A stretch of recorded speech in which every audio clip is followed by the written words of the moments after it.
un très joli exercice logarithmique, mais il m'a un peu secoué, j'avoue, parce que franchement, lorsque j'ai d'abord vu l'équation, je me suis dit non, c'est impossible. C'est impossible à résoudre avec les outils dont nous disposons. Et du coup, je l'ai regardé là et j'ai essayé un peu des petits trucs et tout, basiques. Mais voilà, disons que j'ai pensé plus loin qu'il ne fallait, jusqu'à ce que je me rende compte qu'il fallait juste se rappeler des propriétés de base du logarithme. Donc, lorsque je me suis souvenu de ça, j'ai essayé d'appliquer, j'ai vu que ça marchait. Et donc, je me suis dit, bah, pourquoi pas vous partager cet exercice. Donc, c'est parti. Alors, ici, je dois préciser quelque chose que ici, il s'agit du logarithme à base 10. D'accord? Ça veut dire que si vous écrivez log 10 de 10, bah, ça doit nous donner 1. D'accord? Donc, c'est quelque chose que je voulais rappeler. Donc, je dois encore aussi rappeler que on sait tous que pour tout réel a supérieur à 0, le logarithme obéit aux mêmes propriétés, c'est-à-dire que le logarithme de a à la puissance b, oubliez de mentionner que b doit être un réel aussi. Donc, logarithme de a à la puissance b, c'est b logarithme de a. Donc, en fait, c'est cette propriété-là qu'on va utiliser pour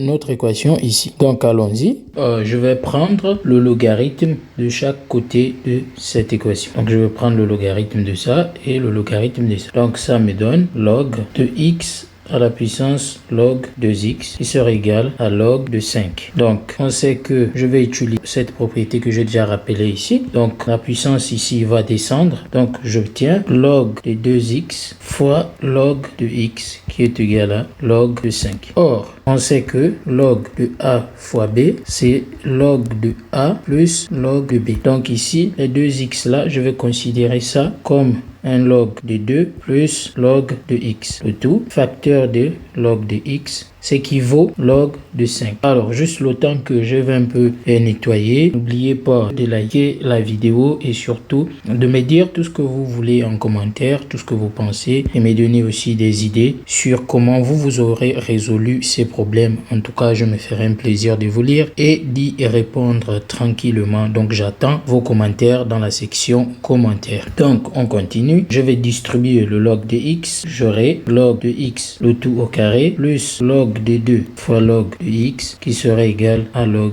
de 5. On peut poser t égale à log de x de sorte qu'on ait t au carré plus log de 2 fois t moins log de 5 est égal à 0. Et là, donc, on retrouve une équation quadratique que l'on sait tous résoudre. Donc, allons-y, on va calculer le discriminant. On sait que par définition, c'est b au carré moins 4ac. Donc, ici, a, c'est 1, b, c'est log de 2 et c, c'est moins log de 5. Donc, en remplaçant, on aura log de 2 au carré moins 4 fois 1 fois moins log de 5. Donc, j'obtiens log de 2, ça reste au carré, moins 4 fois moins log de 5. Donc, ça va faire 4 log de 5. Or, log de 5, on peut encore l'écrire comme log de 10 sur 2. Et utiliser la propriété du logarithme qui dit que log de a sur b, c'est log de a moins log de b. Donc, ici, j'obtiens log de 10 moins log des 2. Mais je vous ai rappelé tout à l'heure que le logarithme qu'on utilise, c'est le logarithme décimal. Et log des 10, donc c'est 1. Donc j'aurai 1 moins log des 2. Donc en remplaçant log des 5 par sa valeur, j'obtiens log des 2, le tout au carré, plus 4 moins 4 log des 2. Et là, vous pouvez remarquer qu'on a une égalité remarquable. D'accord? Donc on obtient log des 2, le tout au carré, moins 4. Mais 4, je peux encore l'écrire 2 fois. Bien plutôt, je vais l'écrire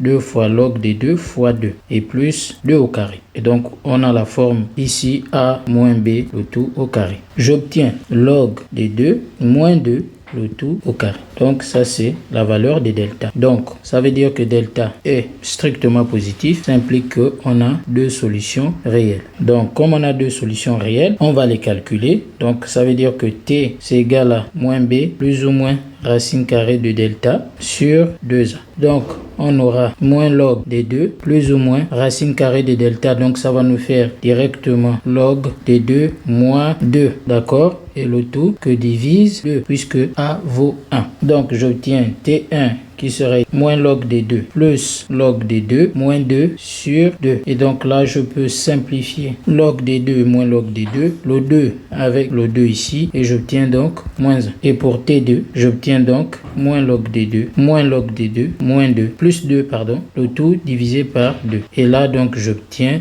moins log des 2 plus 1. Or, on a vu tout à l'heure que moins log des 2 plus 1, c'est log des 5. D'accord? Donc ici, la valeur de T2, c'est log de 5. Donc, voici les deux valeurs qu'on peut avoir ici. Donc, il suffit de se souvenir que T est égal à log de X. Donc, on va commencer avec la première solution. Donc, ça veut dire qu'on aura log de X qui serait égal à moins 1. Mais si log de X est égal à moins 1, comme c'est un logarithme décimal, il suffit de prendre 10 à la puissance log de X et de prendre 10 à la puissance moins 1. Donc, ça équivaut à dire que tout simplement X, parce que le 10 va annuler le log ici, donc X est égal à 1 dixième. Ça, c'est la première valeur de X. Et donc, la deuxième valeur, donc j'aurai log de X qui sera égal à moins log de 2 plus 1. Mais moins log de 2 plus 1, on a vu tout à l'heure que c'était égal aussi à log de 5. Donc, ça veut dire que j'aurai log de X qui serait égal à log de 5. Et donc, par conséquent, X vaut 5. Donc, voici la deuxième valeur de X. Et donc, si on veut conclure, on dit tout simplement à la solution, ensemble solution, autant pour moi, c'est 1 dixième et 5. Donc, ce sont les valeurs de X qui vérifient l'équation X à la puissance log de X est égal à 5. Et donc, c'est la fin de cette petite séquence vidéo. Je vous dis